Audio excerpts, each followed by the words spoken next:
Salam jumpa pemirsa, apa kabar Anda? Boleh jadi nilai Rp1.000 itu tidak terlalu berarti bagi kita ya pemirsa. Namun di tangan komunitas yang satu ini, Rp1.000 itu sangat berharga.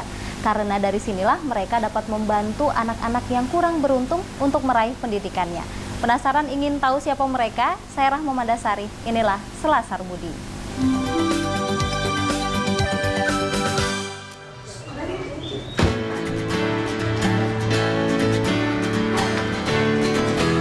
Mengutip kata bijak dari Nelson Mandela, bahwa pendidikan adalah senjata paling ampuh yang dapat digunakan untuk mengubah dunia. Ya, begitu pentingnya pendidikan untuk membangun negeri ini. Namun sayang, tidak semua anak Indonesia dapat menikmatinya di zaman yang serba canggih ini. Salah satu faktor penyebabnya adalah karena keadaan ekonomi orang tua mereka yang memprihatinkan. Karena keadaan ini, putus sekolah pun menjadi pilihan mereka.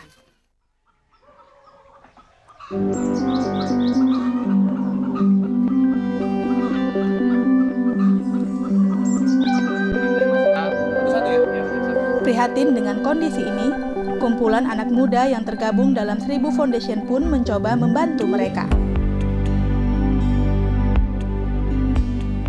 1000 Foundation sendiri merupakan komunitas anak muda yang bertugas mengajak orang-orang untuk mengumpulkan uang Rp1.000 setiap hari. Tujuan dari penggalangan dana ini berfokus untuk membantu anak yatim dan duafa dalam melanjutkan pendidikan. Bantuan yang diberikan berupa beasiswa pendidikan kepada anak-anak yang kurang mampu. Dana ini juga dialokasikan untuk menunjang fasilitas pendidikan di sekolah-sekolah yang membutuhkan.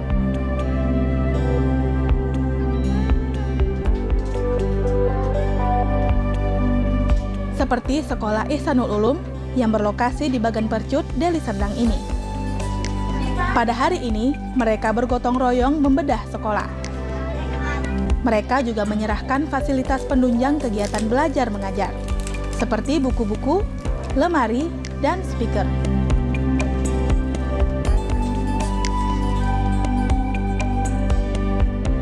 Anak-anak muda ini menamakan diri mereka dengan 1000 Foundation. Dinamakan seperti itu karena dari nilai Rp1.000 mereka dapat membantu anak-anak yang kurang beruntung untuk meraih cita-cita mereka. Salah satunya adalah dengan bersekolah. Sudah hadir bersama saya sekarang pemirsa salah seorang pendiri dari 1000 Foundation, Raja Meliala. Halo, ya. Apa kabar Raja? Kabar baik Mbak Manda, terima kasih sudah diundang kemari. Terima kasih ya sudah jadi tamunya Selasar Budi ini. Ini bukan Raja 1000 berarti? Bukan. Raja ya. Meliala tetap. Ini menarik sekali untuk membahas komunitas yang satu ini. Unik dari namanya begitu ya. Nah ini sebenarnya yang mendirikan foundation ini atau yayasan ini ada berapa orang Raja? Pertama kali sih idenya dari Raja sendiri. Kenapa bisa tercetus ini namanya 1000 Foundation? Pertama sih tujuannya untuk biar donatur itu seperti tiap bulan sedekah. Jadi biar kayak terbiasa gitu kan. Jadi kalau 1000 satu hari, dengan cara kita kumpulkan 30.000 sebulan berarti, jadi orang tuh terbiasa, oh bulan ini 30.000, 30.000. Jadi kita ceritakan juga di situ kondisi anaknya, menyebar di seluruh grup sosial media. Kemudian tanggal 1 sampai tanggal 5 periode. Terus pembayaran kita di atas tanggal 5 setelah uang terkumpul. Seperti itu. Memanfaatkan IT ini ya? Iya, semua IT. Untuk kebaikan. Baik. Iya, benar. Ya, ada makna lain atau filosofi lain dari penamaan 1000 Foundation selain donasi jumlahnya itu 1000 ya minimal? 1000 seperti visinya. Rp1.000 untuk 1000 tahun pendidikan gitu. Artinya apa? Artinya dari 1000 itu 1000 tahun. Kita 1000 tahun itu cukup panjang gitu. Jadi tujuan kita adalah kita ingin pendidikan itu tidak berhenti gitu, tidak terbatasi gitu. Kalau bisa untuk ke depan anak-anak itu sekolah terus gitu. Itu dia sih sebenarnya. Oke, berarti selain jumlahnya Rp1.000 ini untuk 1000 tahun 1000 tahun ke depan ya. Baik. Sistem pengelolaan dana donasi yang ada di 1000 Foundation ini seperti apa sih? Manajemennya seperti apa Raja? Nah, manajemen kita juga tetap punya ketua, sekretaris, bendahara. Kita pengumpulan kita satu rekening itu yang dikelola oleh bendahara. Itu yang dikumpulkan satu orang tuh 30.000 satu bulan. Itu yang kita kumpul. ada datanya seperti itu. Terus pengeluarannya juga kita tetap catat, itu keluar untuk apa, itu untuk beli apa, untuk siapa gitu, itu tetap ada. Yang berarti sifatnya open management ya? Ya, open management kalau dibilang. Oke. Ada berapa donatur sekarang yang sudah berhasil? Yang sudah berhasil diimpun kurang lebih 200. Ada kurang 200? Iya, dari seluruh Indonesia. Seluruh Indonesia? Iya, dengan cara misalnya aku punya teman itu ngajak temennya, kebetulan temannya itu di Jakarta, kebetulan temannya itu di Surabaya gitu. Jadi mereka langsung, walaupun sebenarnya itu berawal dari orang Medan dulu yang ke luar. Seperti teman kuliah di Bandung, kuliah di Surabaya, kuliah di mana, itu dulu yang diajak. Ntar kita suruh ajak temannya yang lain gitu. Oke, berarti fokusnya ke remaja? Iya, kita fokusnya ke remaja. Karena dari segi penyebaran juga media sosial, kita targetnya remaja. Ya, ini kenapa fokus dananya itu dialokasikan ke sektor pendidikan? Karena kan sebenarnya kalau melihat nasib anak-anak Indonesia itu ya, banyak sekali sisi-sisi ataupun aspek kehidupan mereka yang perlu dibantu. Kenapa teman-teman di komunitas ini lebih fokus ke pendidikan? Pertama, kita ngelihat membantu secara jangka panjang. Ketika mereka kita bantu pendidikan, mungkin dia bisa belajar, dia bisa ranking kelas. Nah, dia tamat SMA, dia bisa dapat beasiswa kuliah, itu akan merubah nasibnya dan keluarganya. Mungkin dari situ dia bisa membantu keluarganya dan dia bisa terlepas dari istilahnya belenggu kesusahan ataupun kemiskinan.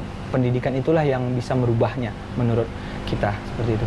Oke, berarti fokus untuk masa depan mereka supaya diharapkan mereka juga dapat memperbaiki nasib mereka dan juga keluarganya, mungkin bisa menolong saudara-saudaranya, orang tuanya begitu ya. Baik, Raja, kalau bentuk bantuan dari komunitas 1000 Foundation ini seperti apa saja? Jadi kita fokus ke beasiswa pendidikan, artinya kita akan membayar 12 bulan uang sekolahnya ataupun sampai dia tamat satu kelas. Ibaratnya dia kelas 1, kita bayarin kelas 1-nya semua sampai dia naik ke kelas 2. Ketika dia ingin naik ke kelas 2, ketika dia berprestasi, itu akan kita lanjutkan. Ketika dia berprestasi ataupun rajin, kita akan minta informasinya ke guru-guru dan wali kelasnya, ke pihak sekolah. Oke, tadi Raja bilang bahwa itu untuk yang berprestasi begitu. Nah, kalau yang tidak berprestasi atau mereka biasa-biasa aja itu bagaimana? Biasa-biasa aja tapi rajin itu juga pertimbangan kita. Banyak orang tidak pintar tapi rajin. Itu justru potensi yang sangat besar. Mungkin dia di pelajaran kurang, tapi mungkin dia rajin, dia membantu orang tuanya, dia nggak bandel gitu. Mungkin dia kurang di situ, itu jadi suatu penilaian kita sendiri. Nggak mesti berprestasi, kita lihat dia rajin belajar, dia gigih, itu juga suatu penilaian bagi kita. Oke. Berarti itu sudah mengarah ke bicara soal kriteria ini. Lalu kriteria atau persyaratan apa lagi ini yang harus dipenuhi seorang calon penerima beasiswa dari komunitas 1000 Foundation ini? Pertama, tidak harus, tapi kita lihat kalau bisa dia anak yatim atau piatu atau yatim piatu yang masih ada yang tidak ada orang tuanya. Atau kalau tidak itu, ketika orang tuanya yang sakit, tidak bisa mencari uang lagi, ayahnya sakit keras, ibunya hanya buruh-buruh apa gitu, itu kita lihat juga kondisinya.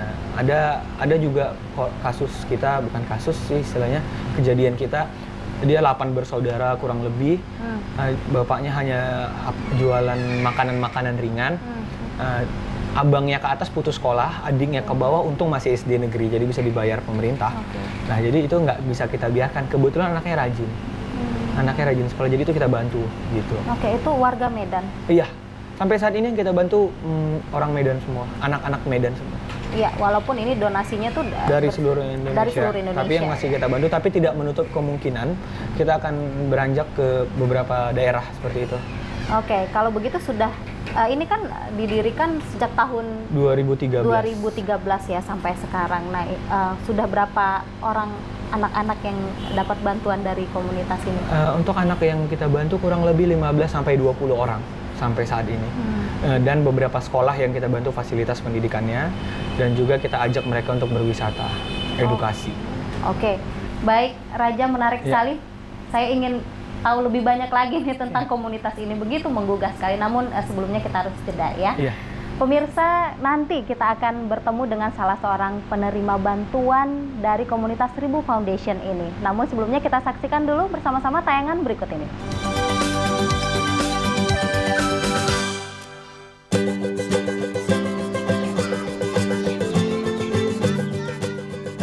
Di rumah sederhana inilah Nabila Zulkarnain tinggal. Gadis usia 16 tahun ini hidup bersama kakak dan bibinya. Ayah kandung Nabila sudah tiada, sementara ibunya merantau di luar kota. Meski hidup dalam himpitan ekonomi, Nabila pantang menyerah. Ia terus berusaha melanjutkan pendidikannya. Beruntung pada tahun 2013, Nabila mendapat bantuan beasiswa dari Seribu Foundation.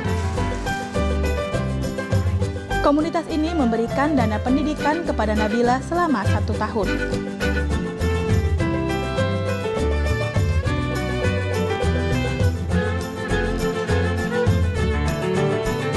Pemberian beasiswa ini semakin memacu semangat hidup Nabila. Setiap hari, siswa yang dikenal gigih ini membantu bibinya berjualan nasi goreng di sekolah. Dalam sehari, Nabila mampu menjual 60 hingga 70 bungkus nasi goreng.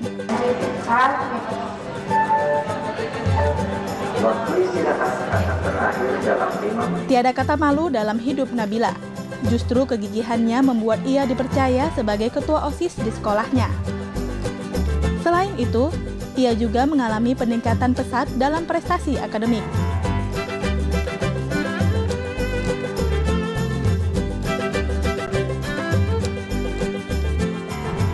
Pemirsa, sudah hadir juga bersama saya. Kali ini ada Nabila Zulkarnain, salah seorang penerima bantuan dari komunitas Seribu Foundation. Halo Nabila, apa kabar? Alhamdulillah baik. Ketua OSIS ya ternyata ya? Iya. Apa lama jadi ketua OSIS, Bila? Udah mau jalan setahun lah. Oke, sekarang kelas berapa? Kelas 2. Kelas 2 ya. Ambil jurusan apa ya di SMK? TKJ, Teknik Komputer Jaringan. Oke, kenapa sih pilih itu? Boleh tahu? Karena saya suka di bidang itu. Karena saya suka mainkan komputer. Oh gitu ya. Kita bicara soal komunitas Seribu Foundation ya. Nabila, sejak kapan dibantu sama komunitas ini?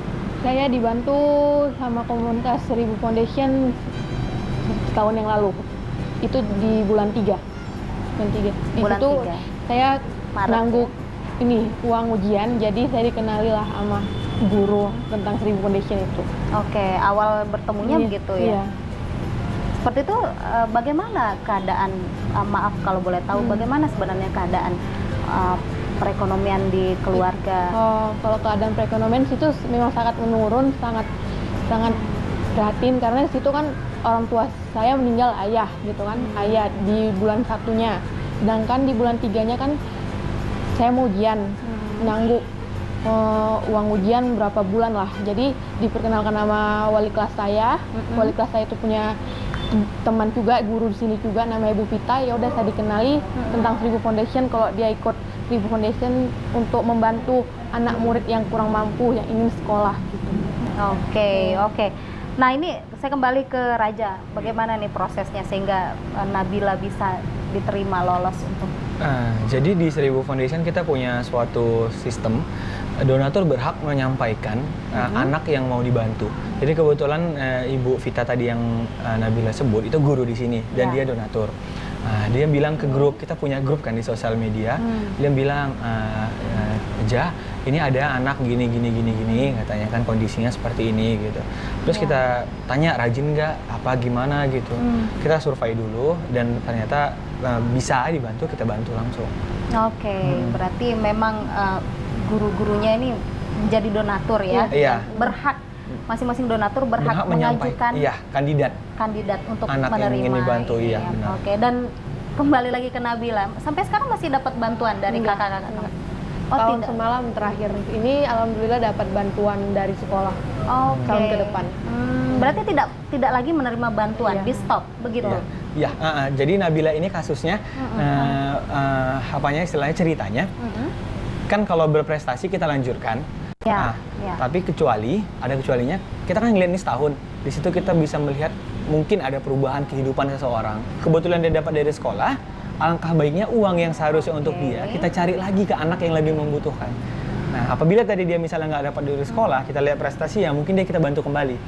Nah, tapi dia dapat dari sekolah, jadi uang yang tadi ya alokasinya mungkin untuk dia, kita cari lagi anak yang lebih membutuhkan. Oh, begitu. Jadi seperti apa sih istilah subsidi silang? Oke. Jadi subsidi yang lain, Ya. subsidi untuk dia kita kasih ke yang lain. Dan oke, Nabila, nah di tengah keadaan kamu yang sulit pada waktu itu, apa yang membuat kamu itu tetap bersemangat untuk melanjutkan sekolah? Ingat orang tua sama adik ya. Adik. Orang tua kan yang perempuan tamat SMP, masa saya harus tamat SMP? Ya walaupun tamat SMK nggak apa-apa lah. Itu kan bisa lah bantu-bantu dikit, malah di Padang sana gitu. Bantu adik yang 3 lagi yang pengen sekolah gitu. Karena kan adik-adik sana kan juga dibiayain sama orang sana gitu. Oke, kembali ke Raja, saya Iya. kan tadi tim juga melakukan survei ke sekolah-sekolah gitu Iya, ya benar. untuk bisa menemukan anak-anak seperti Iya. Nabila ini. Nah, pengalaman yang mungkin bisa dibagi ya, mungkin pengalaman yang begitu menyentuh begitu ketika melakukan survei, apa saja bisa di-share ke kita ini? Kalau survei sih, kita selain ke sekolahnya, kita juga beberapa kali ada sempat ke rumah. Nah, mungkin di rumah itu ya, kalau secara pribadi kita jadi lebih bersyukur atas apa yang kita punya sekarang. Ketika